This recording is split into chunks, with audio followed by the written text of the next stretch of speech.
Welcome to Independent Sources. I'm Viano Ravinka. And I'm Gary Pierre. Bed-Stuy, do or die. It's a phrase many New Yorkers are familiar with. It celebrates Bedford Stuyvesant's resilience and also reminds residents of the violence and poverty that gripped the area in the 80s and 90s. Today, those dueling identities are more at odds than ever. This at a time when more affluent blacks are moving back into the neighborhood and young whites are settling in, looking for a cheaper alternative to Manhattan and Williamsburg. Some call the change gentrification. Others see it as a renaissance that will breed new investments and improvements in the neighborhood.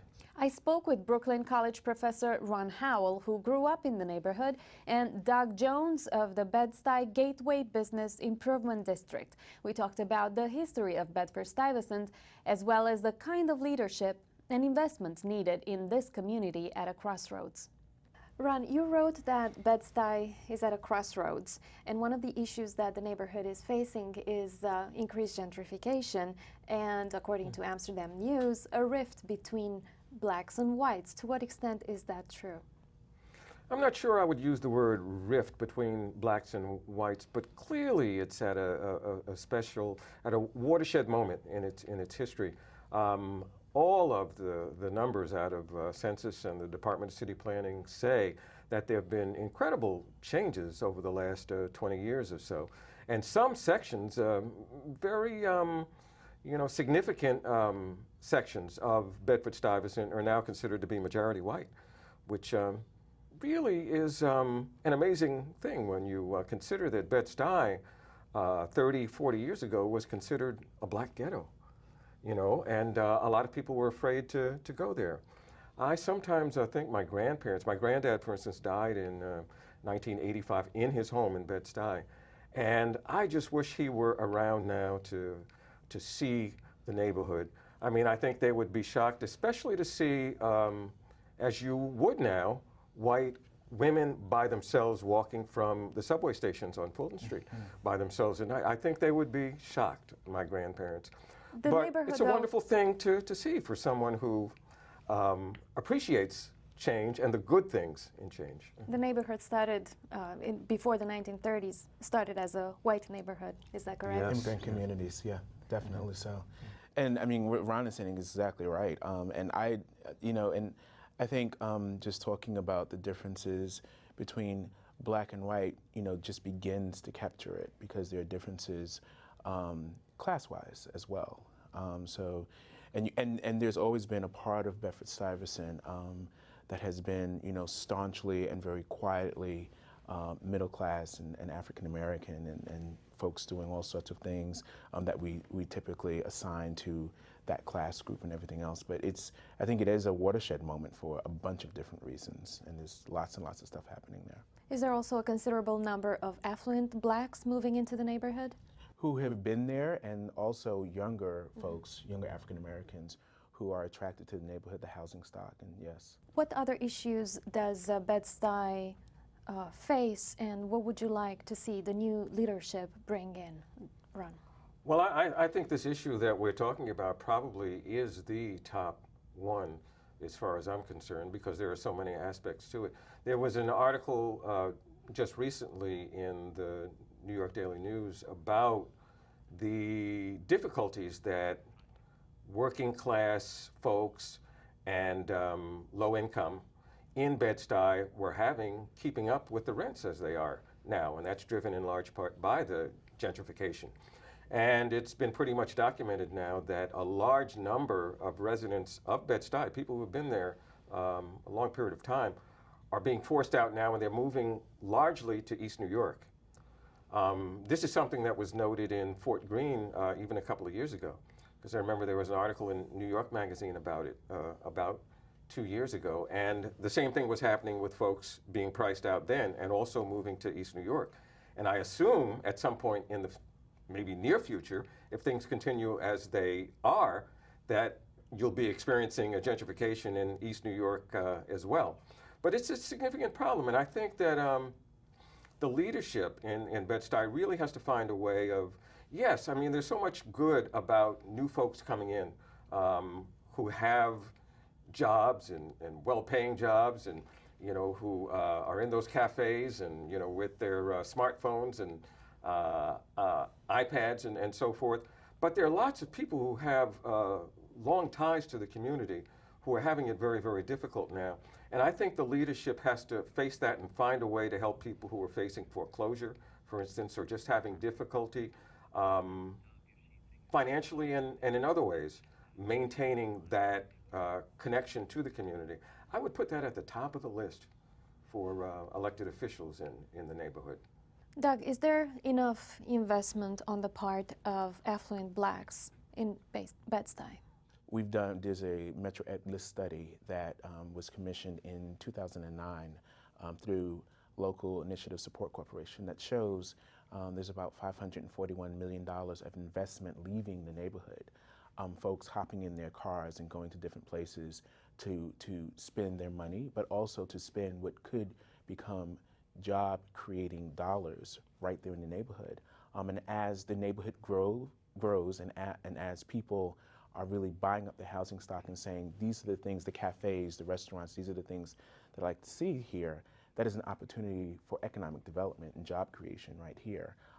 So those things historically have not been in Bedford-Stuyvesant, and they're coming now, not just from new folks moving in the neighborhood, but from folks like the brownstones and things of those in that area who've long advocated that these things should be right here in Bed-Stuy, and that's beginning to happen now.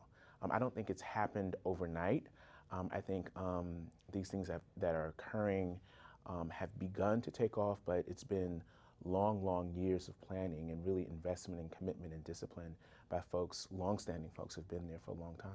Mm-hmm. Yes, your take on no, that? what I was about to say in that regard, and I agree with it, and it's really something to see the number of cafes, for instance, in Bed-Stuy, because you would not, 10 years ago, have associated cafes with Bedford-Stuyvesant, I don't think.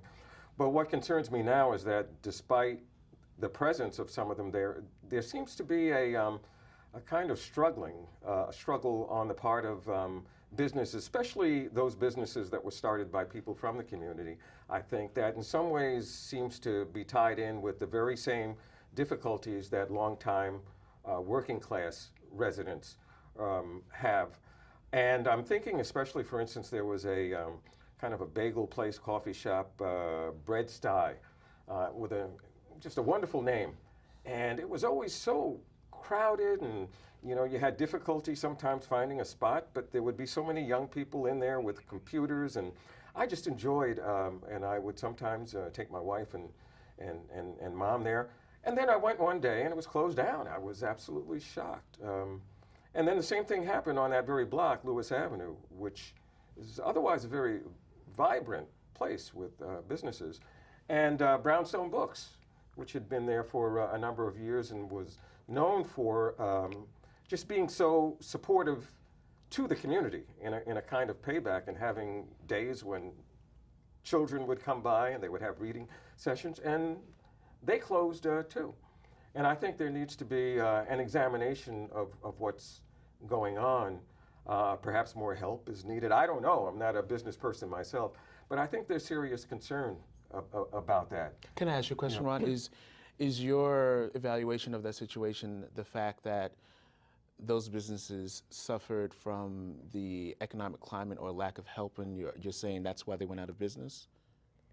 Well, I assume it has to do, as is often the case, if not most of the time, with rent just going up the way it does, especially with commercial properties. And I think maybe we need to take a look at that. As I said, it's not my specialty at all, but I've been concerned for some time now that owners of commercial properties, or after a lease is up, are able to raise the rents pretty much, is what to whatever, it can be 2 times, 3 times, 4 times.